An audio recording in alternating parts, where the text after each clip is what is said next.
Le front de mer de Beaumarchais. Une côte avec un paysage rocheux, abritant des centaines d'espèces littorales, protège la côte des attaques de la mer.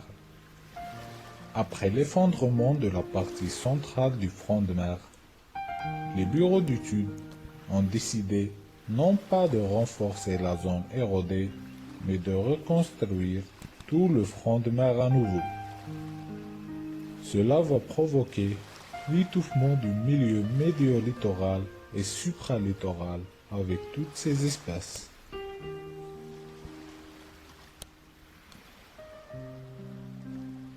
Août 2015. Les travaux ont commencé et les poissons commencent à fuir loin du bruit. Et encore pire, la turbidité de l'eau commence à augmenter. Ce sont les derniers souffles de cet écosystème des fonds marins de Beaumarchais. Un fond marin caractérisé par un sol qui varie entre de belles roches et des dunes de sable, avec une présence dominante des herbiers de Posidonie.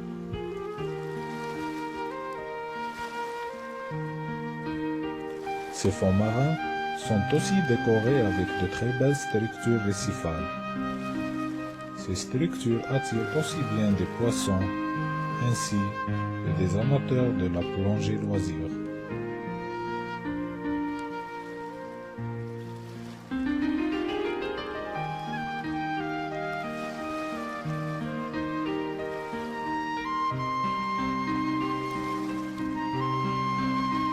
D'autre part, cette zone est aussi connue par la présence de nombreuses traces de ruines, tels ces fameux puits qui se trouvent à 10 mètres de profondeur.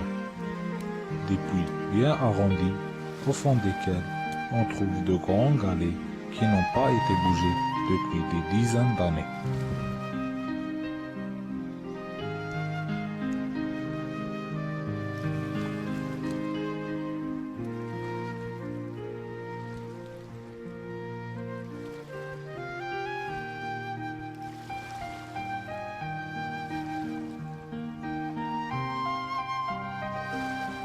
Ces fonds marins constituent donc un abri pour des milliers d'espèces littorales, dont majoritairement des juvéniles. Ces derniers se protègent des prédateurs entre les herbiers de Posidonie, entre les roches et à l'intérieur des grottes.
Ce qui attire aussi bien ces poissons, ce sont les courants.